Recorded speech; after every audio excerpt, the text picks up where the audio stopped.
utilicé la infraestructura de varios centros académicos para poder motivar la inquietud, las preguntas y la solvencia de esta metodología. Intencionalmente se hicieron en realidad 2 pruebas de campo, aunque una de ellas fue la más grande. En esa prueba de campo lo que se buscó básicamente fue el demostrar empíricamente cómo muchas preguntas, por más que sean útiles, profundas, en realidad no tenían una aplicabilidad en un ejercicio tan complejo como todos conocemos, como lo es un censo. Entonces, era muy necesario y por eso inclusive se reservó un presupuesto importante para que se vea en campo y de forma empírica que las preguntas que estaban planteando eran técnicamente factibles, sin embargo en términos operativos no fueron así. Entonces, a partir de ello se realizó un proceso de ejercicio de calidad de la respuesta, una factibilidad de la aplicación y por último un censo experimental que es diferente al tema de la prueba de campo. Y con eso generamos un cuestionario definitivo. ¿Qué preguntas utilizamos? Voy específico al grano. En este caso específico estamos viendo la pregunta con la cual se obtuvo la residencia habitual. Aquí tenemos el registro de cada uno de los integrantes del hogar y con la pregunta básica de si es que come y duerme en este hogar. Luego la especificación se refiere a 3 categorías: la provincia, el cantón y la ciudad o parroquia rural. La capacitación de los empadronadores en el caso de Ecuador fue muy explícita y muy extensa, intensiva también en este tipo de calificaciones porque son fundamentales y transversales para todos los cálculos de los indicadores censales.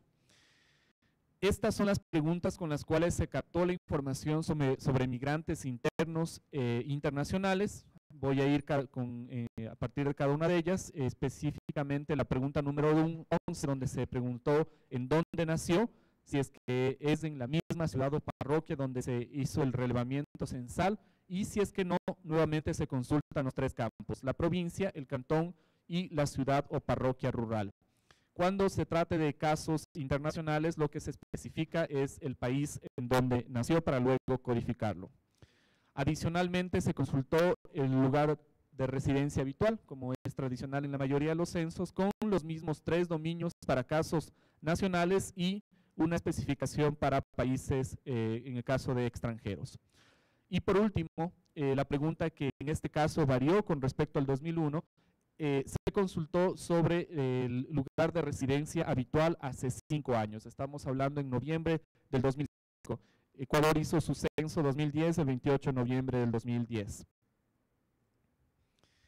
La escala geográfica está especificada por los 3 campos que mencioné: un provincial, un cantonal y una ciudad o parroquia rural.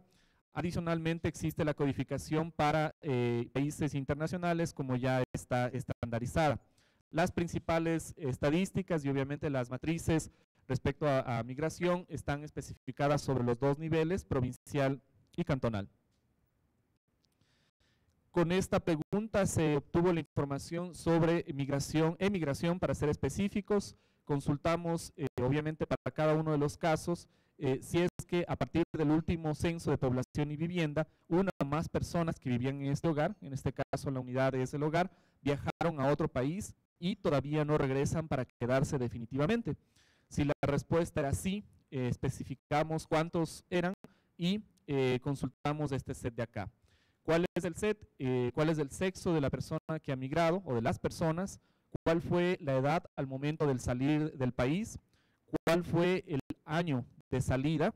Y cuál es el país de residencia. Este también es un cambio con respecto al censo 2001 que voy a especificar más adelante. Adicionalmente agregamos cuál fue el principal motivo de viaje. Agregamos variables como trabajo, estudios y unión familiar.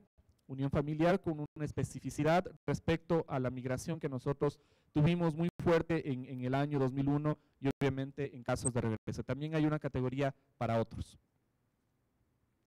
Si consultamos remesas, la pregunta específica se refiere a si durante el año 2010 alguna persona de este hogar recibió dinero por parte de familiares o amigos que vivían en el exterior. Por supuesto, esta pregunta también es complementada por varias estadísticas que provienen de registros administrativos y de nuestro sistema integrado de encuestas de hogares que trimestralmente releva esta información, no solo en proporción, sino en montos.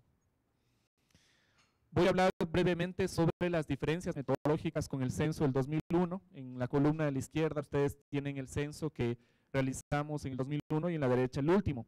En ese caso no se preguntaron sobre remesas, en este caso estamos obteniendo información sobre remesas del año 2010, principalmente debido a la importancia que estas se generan a partir de la migración intensiva que tuvimos en el 2001. Ecuador tuvo tres grandes olas migratorias en su historia. Una cuando cayó la época del cacao en los años 60 y 70, la segunda fue en los años 80 cuando hubo un declive por la caída de los precios del petróleo, y la tercera fue a finales de los años 90 cuando tuvimos una crisis bancaria generalizada.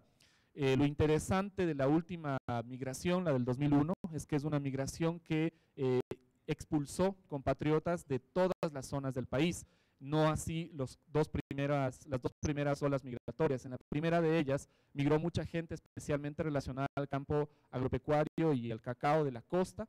En la segunda, la migración de los 80, se fue mucha gente de la SUA y del Cañar, y especialmente sobre Estados Unidos, ya vamos a ver estadísticas, y esta tercera migración, que fue la del 99, 2000, 2001, en realidad expulsó compañeros de todo el Ecuador y especialmente sobre España e Italia.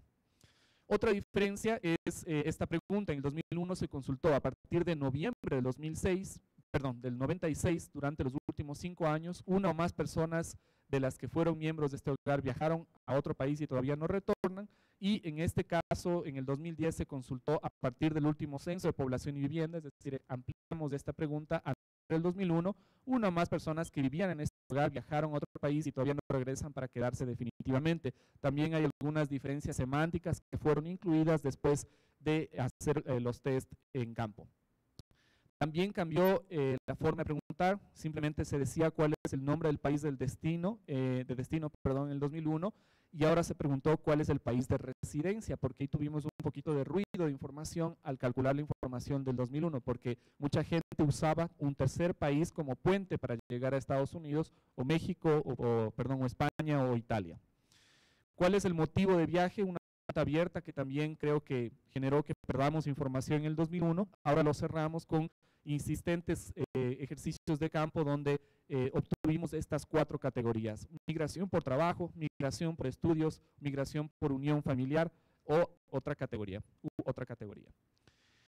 Aquí está especificado simplemente lo que mencionaba anteriormente. Este es el módulo que se agregó en el 2001 y este es el módulo que se ejecutó en el 2010, simplemente para cuestiones ya gráficas de la forma de consultar.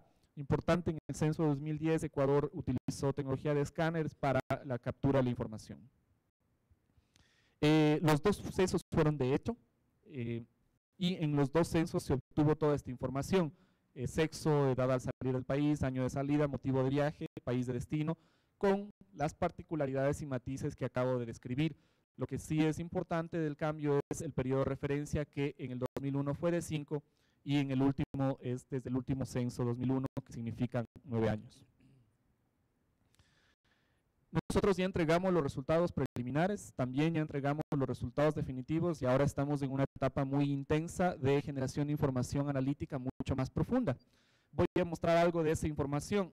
Un elemento clave de la ronda de censos de Ecuador del 2010 es que no solo hicimos un censo de población y vivienda. De forma paralela, sin contaminar el operativo de campo del censo de población, Ecuador hizo un censo económico después de 30 años. No teníamos información de censo económico desde 1979. Hicimos una sinergia de levantamiento y actualización cartográfica que fue aprovechada por ambos censos, y eso nos permitió ahora tener información sobre todos los establecimientos físicos visibles económicos que existen en el Ecuador de forma paralela a la información demográfica y de vivienda. Hay algunos mecanismos en los cuales se generó el proceso de análisis de información, puesto que tuvimos reclamos institucionales y ciudadanos sobre lo que no se aprovechó en el 2001. Para evitar esos reclamos hicimos varios talleres de información, varios talleres de sociabilización y reunión con usuarios clave para diseñar, antes de que se levante el censo, ya la forma como se iba a profundizar el análisis de estos datos. Inclusive se generaron algunos cursos de manejos de bases de datos, un poco en la línea de lo que he escuchado en esta interesante mesa sobre cómo motivar al usuario para que ellos mismos generen esa información. El INEC, desde antes de que se levante el censo, ya impartía cursos gratuitos en SPSS, en Redatam, en estadísticas básicas, para que la gente se vaya preparando para el uso de la información. Luego les voy a mostrar estadísticas de cómo esto generó un intenso uso de la información censal. Estas fueron las modalidades de difusión que también se requería en la descripción del taller que se especifique. Nosotros hicimos una presentación de los resultados preliminares y algo fundamental que en Ecuador sucede, no sé cómo esté el resto de situación en Latinoamérica, había mucha disparidad sobre indicadores que son muy importantes. Unas instituciones generaban un indicador, el INEC generaba otro indicador, en otros casos ni siquiera había indicador. Cuando llegamos en el 2007, fortalecimos a través de la ley la creación de comisiones estadísticas. Teníamos 4 comisiones de estadísticas inactivas, actualmente tenemos 27 comisiones estadísticas activas. Y en cada una de ellas se discuten, se homologan y se armonizan indicadores sociales para el Ecuador. Aunque suene curioso, Ecuador tenía en el 2007, por ejemplo, 2 indicadores de pobreza. Y eso se prestaba a que un político use cuando le convenía la una y cuando no la otra. Ahora existe una sola cifra de pobreza, una sola cifra de empleo y por supuesto también se homologaron indicadores más específicos, inclusive referidos al tema censal. A eso se refieren estos talleres de homologación, que son en realidad 25 comisiones estadísticas que trabajan activamente. Luego hicimos algunos eventos de presentación de resultados, no usamos solamente el Redatam, sino también el X-Plan, y ciertas capacitaciones personalizadas. Alrededor de 25 personas del INEC fueron capacitadas exclusivamente para capacitar, y ahora ellos tienen exclusivamente el trabajo de difundir el formato de información. Bueno, el resto fueron mecanismos tradicionales como ruedas de prensa y campañas en universidades. Hay algunos documentos que ya se han generado y otros por generar. Aquí he especificado cada uno de ellos con la fecha de entrega. Por ejemplo, hicimos una evaluación de la evolución de la población inmigrante del Ecuador. Ustedes la pueden encontrar en nuestra página web. Esta es la revista científica que tiene ya algunos estudios sobre este tipo de estadísticas que parten en función de los censos. En la presentación he colgado el link donde ustedes pueden descargar gratuitamente nuestra revista estadística científica, que de hecho ya está indexada internacionalmente. También hicimos una caracterización sociodemográfica de la migración de la población específicamente afroecuatoriana y montubia. Ecuador tuvo problemas en el censo del 2001, porque tuvo rechazos y problemas especialmente de la población indígena, que tuvo miedo y recelo para recibir a los censistas el momento del relevamiento. Deben tomar en cuenta que el censo del 2001 fue en noviembre y fue el momento más delicado y más sensible de la historia de la crisis financiera que tuvo el Ecuador. Fue un mal momento. Entonces esto generó mucha resistencia social. Por eso desde el 2007 planificamos para evitar que eso vuelva a ocurrir. De hecho, ahora tuvimos no solo participación, sino que internamente obtuvimos personas que eran líderes en el ámbito indígena, afroecuatoriano y montubio, para que ellos sean los que manejen ciertas partes del censo en estos territorios. Eso nos abrió las puertas y de hecho ahora ellos ya están generando documentos. Por ejemplo, este de la caracterización que se entrega de hecho el próximo mes, tenemos ya un lanzamiento que acabamos de anunciar, y la caracterización de la inmigración indígena y afroecuatoriana, que también se lanza la próxima semana, sino que este es un lanzamiento más de forma pública. También para noviembre y diciembre tenemos algunos indicadores como la probabilidad de migración de ecuatorianos por destino de país. Este es un anuario, a partir del anuario, y también de fuentes que provienen no solo del censo, sino también de estadísticas que vienen de la Secretaría Nacional del Migrante. Otro estudio que sale de la migración del Ecuador, comparando 2001-2010, eso está para la tercera semana de noviembre, y el flujo migratorio del Ecuador, evolución y preferencias de destino, que de nuevo captura no solo información del censo, sino de otras fuentes. Voy a describir brevemente algunos resultados que hemos obtenido. No es obviamente todo lo que tenemos, he tratado de resumir para que se genere esta información. Acá está el saldo neto migratorio a nivel provincial, es la segunda desagregación de nuestra división política administrativa para identificar los lugares que están atrayendo o expulsando migrantes de forma interna. Hay ya una preocupación política interna especialmente por estos dos sectores. Orellana es una provincia que tiene muchos proyectos petrolíferos que obviamente generan una motivación para migrar, especialmente migración laboral. El pequeño detalle es que Orellana es una provincia denominada hotspot a nivel mundial, tiene mucha biodiversidad, es un lugar con altísimo nivel de mega biodiversidad por metro cuadrado. Eso hace que exista una preocupación sobre el nivel de migración que tenemos actualmente y obviamente la contraparte de tener ahí mismo proyectos petroleros. También hay una preocupación muy grande por Galápagos. Tenemos un crecimiento realmente fuerte de migración hacia allá, especialmente nacional, y luego voy a hablar más adelante sobre esos elementos. Hay otras provincias que están expulsando, especialmente Bolívar, Carchi y Esmeraldas. Sin embargo, es recurrente la causalidad de esta expulsión debido a 3 motivos: pobreza, problemas de cambio climático, por ejemplo, en provincias como Carchi, Loja y Manabí, tenemos amplias zonas agrícolas que están volviendo desérticas, se están volviendo desérticas, y lo que hace la gente es migrar, y es curioso, porque quienes migran de estas zonas buscan lugares que son aparentemente más vistosos en términos medioambientales, por eso migran hacia el oriente, que es Orellana. Sin embargo, la tierra ecuatoriana oriental no es muy fértil en términos agropecuarios, es muy rica en términos de biodiversidad, pero esa tierra, tú siembras la primera vez algo y te resulta una excelente cosecha. La segunda ha perdido todos sus nutrientes y se vuelve desértica, por lo tanto hay un problema grave en ese sentido. Este es el saldo neto migratorio internacional desde 1996 hasta el 2010. Ustedes pueden ver la gravedad de la crisis migratoria que tuvimos en la última crisis financiera. Como les había mencionado, tuvimos 3 etapas muy concretas de migración: cuando cayó el precio del cacao en los años 60, 70, cuando cayó el precio del petróleo en el 80 y ahora cuando tuvimos una crisis bancaria generalizada en los años 99 y 2000. Obviamente tenemos una ligera proporción más intensa para hombres, lo que generó inclusive cambios en los índices de masculinidad, especialmente en 2 o 3 provincias que voy a especificar a continuación. Este es el saldo neto migratorio internacional de provincia por periodo 2010 y obviamente la comparación en términos de sexo. Aquí están las provincias que acabo de mencionar, especialmente Cañar y Azuay, que son zonas céntricas que expulsaron especialmente migrantes en la década de los 80 y también en la década del 2000, al inicio del 2000, donde principalmente se fueron hombres en edad productiva. Eso obviamente hizo que tengamos inclusive cambios sociodemográficos y hasta socioculturales en estas zonas de Cañar y Azuay. Aquí tienen los emigrantes, otra estadística por censo según país de residencia. He hecho un cruce por sexo y también de acuerdo a una derivación comparando 2001 y 2010.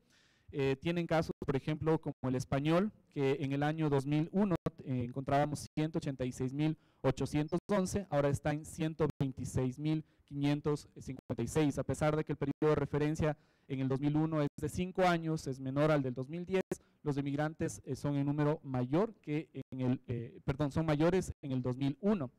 España es el país de preferencia de los emigrantes. En Sudamérica, en este caso, tenemos una preferencia por el caso chileno. El país de destino según sexo y censo, aquí podemos ver en colores los países de destino. Es evidente el caso español como tanto para hombres como para mujeres, como para el censo del 2001, como el del 2010, es el país de mayor frecuencia de recepción de migrantes. El caso de Estados Unidos en segundo lugar y con menor intensidad en el 2010 que en el 2001. También tenemos casos como el italiano, que esto fue recurrente más en el caso del 2001. Hay un descenso obviamente de esa intensidad en el caso de la migración en general y también obviamente para el caso específico de estos países. Cualitativamente también hay una diferencia en esa migración. La migración de los años 80, 90 prefirió irse a Estados Unidos. Si es que tomamos en cuenta inclusive el número de hijos que tuvieron los ecuatorianos que migraron en esa época, tenemos poblaciones muy altas que superan los 200, 300 mil ecuatorianos exclusivamente, por ejemplo, en el estado de Nueva York. La migración, en cambio, el 2001 se fue preferentemente para Europa. Los grupos de edad, emigrantes por censo, según grupos de edad. Aquí están comparadas las edades por rango, tanto del censo 2001 como del censo 2010. Es evidente que prácticamente, y si podemos hacer ajustes a la tendencia de la línea del 2010, no hay mayor diferencia. Son personas en edad de trabajar entre los 20 y 49 años. Lo que sí tenemos de una forma distinta es el motivo de viaje, no solo en su clasificación, sino en la respuesta. Noten por favor en el gráfico de la izquierda que tenemos un 36% para residencia y un 38% de trabajo, cuando se trataba del caso del censo del 2001. En el censo del 2010 se aminora completamente el tema de residencia y aumenta el tema del trabajo.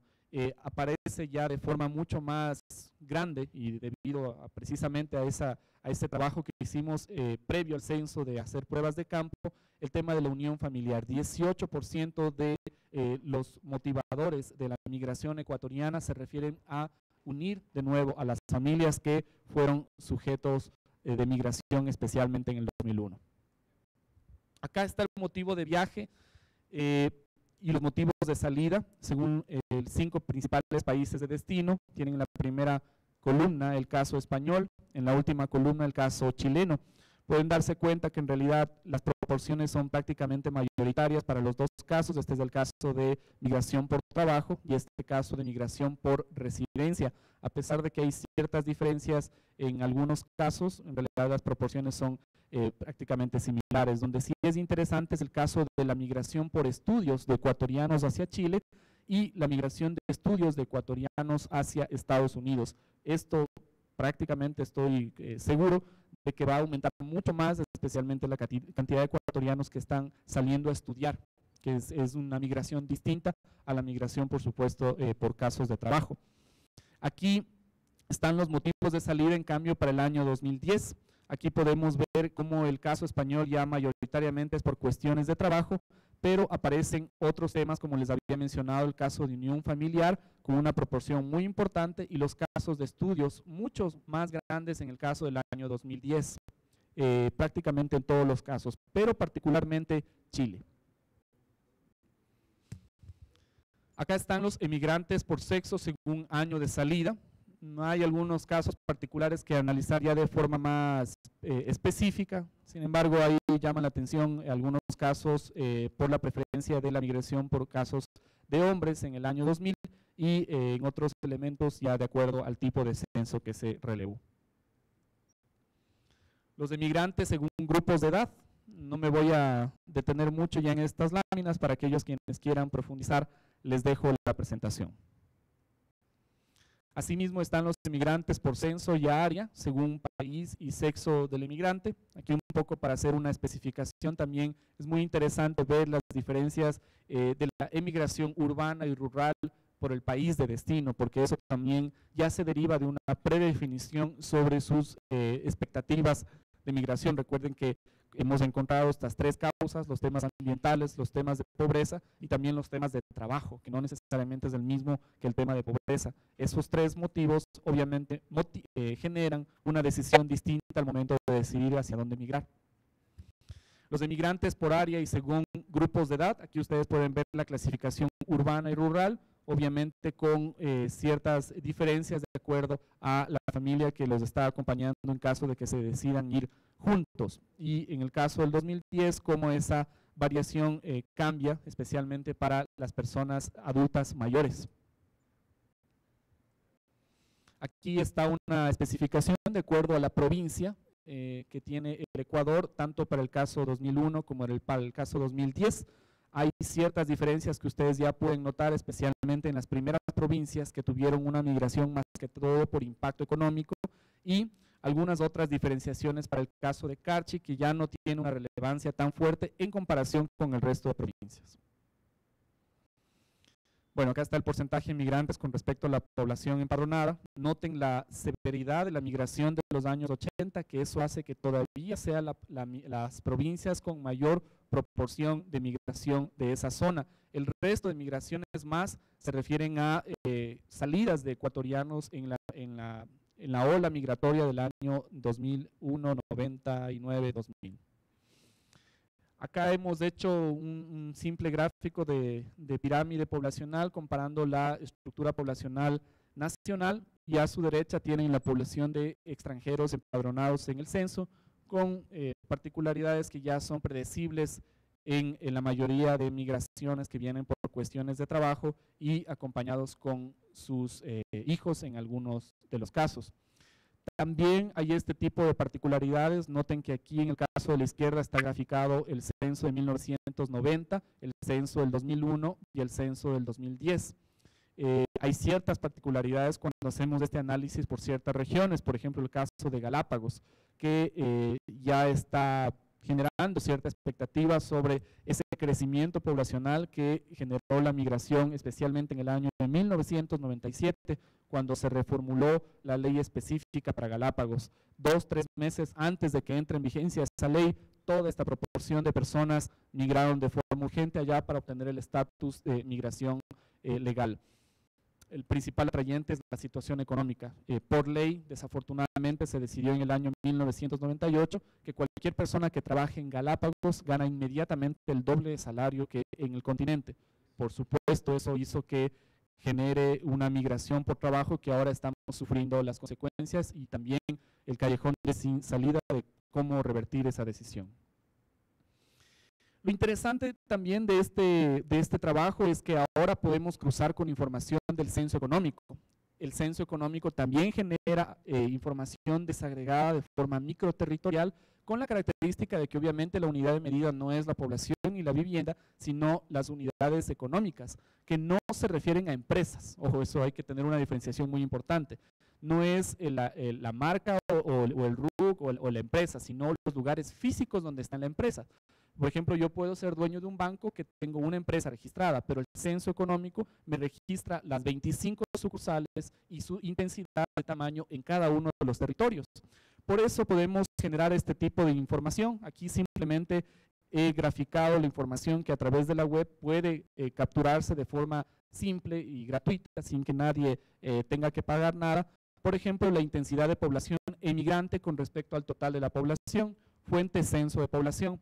Pero cuando cruzamos, por ejemplo, con información de análisis de actividades económicas, podemos generar una información geoestadística que permita tener esos polos de atracción económico y clasificar esa conclusión que mencioné al inicio. No solo es económica la migración provincial que tiene, interna que tiene el Ecuador, sino también asociada a factores ecológicos, ambientales y a factores de pobreza, que son distintos a los factores laborales. Aquí, por ejemplo, hemos hecho un cruce de las dos cosas. Este es un análisis de las actividades económicas desagregadas por tipo de actividad. Por ejemplo, se puede observar el porcentaje de establecimientos económicos dedicados a la rama de comercio respecto al total de comercio, es decir, podemos clasificar los establecimientos de acuerdo a su actividad. El caso de Biblian, noten que es del 51,6% de sus establecimientos económicos están dedicados al comercio. ¿Por qué hago nota sobre esa parroquia? Regreso y noten que el caso de Biblian es el lugar donde mayor proporción de migración tenemos con respecto a todo el país. Entonces nos referimos específicamente a este punto, que de nuevo es la migración que fue a Estados Unidos y también se fue de ese cantón en el Ecuador, y ahora vemos por qué. Cuando analizamos el censo económico, resulta que es uno de los lugares con menor diversificación de establecimientos económicos. Podría existir una correlación de altas tasas de migración y la especialización de los negocios. Cantones con alto nivel de migración no tienen grandes empresas cercanas o están solamente focalizadas a la intermediación, es decir, a la reventa de productos y más no manufactura y etcétera. Eso de forma microterritorial nos permite hacer una segmentación mucho más específica de política pública para saber cómo motivar a la gente de que no salga, o si sale, vaya a lugares previamente planificados territorialmente para esa migración. Ecuador tiene interés de profundizar estos 4 puntos en términos de migración. Los flujos migratorios para áreas sensibles como Galápagos y los puntos de alta mega biodiversidad que tiene el Ecuador.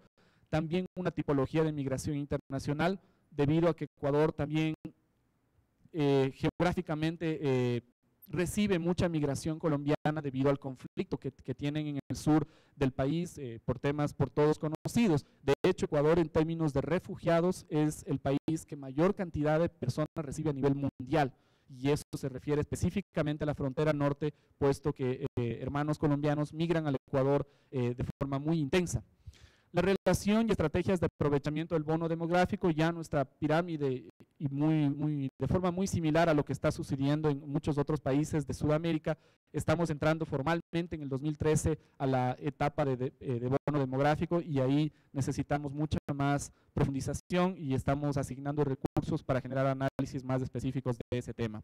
Y el tema de migración, de mediciones de corto plazo y especialmente registros administrativos, por el que tenemos muchísimo interés en la presentación de los compañeros de la Oficina de Migración.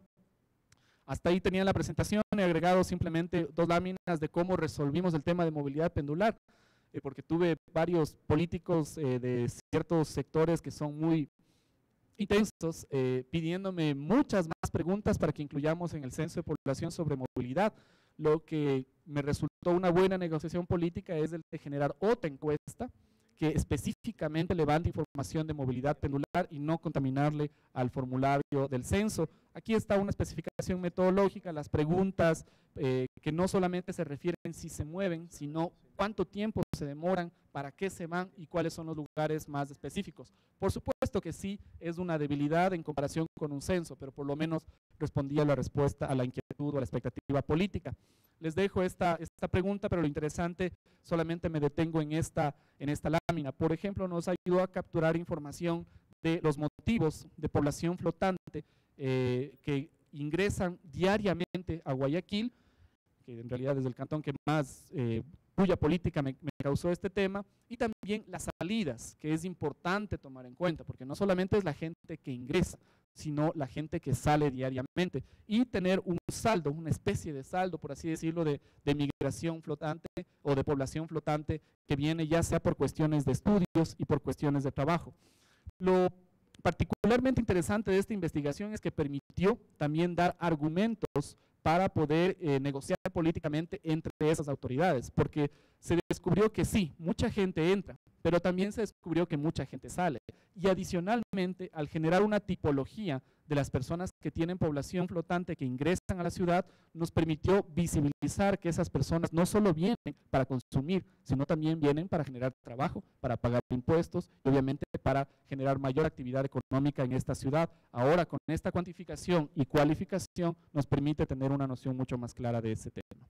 Bueno, aquí hay otras estadísticas, inclusive el promedio del tiempo que se demoran en trasladarse, cuánto tiempo se quedan ahí, temas que ya microterritorialmente les puede ayudar para planificación territorial. Hasta ahí mi presentación, muchísimas gracias.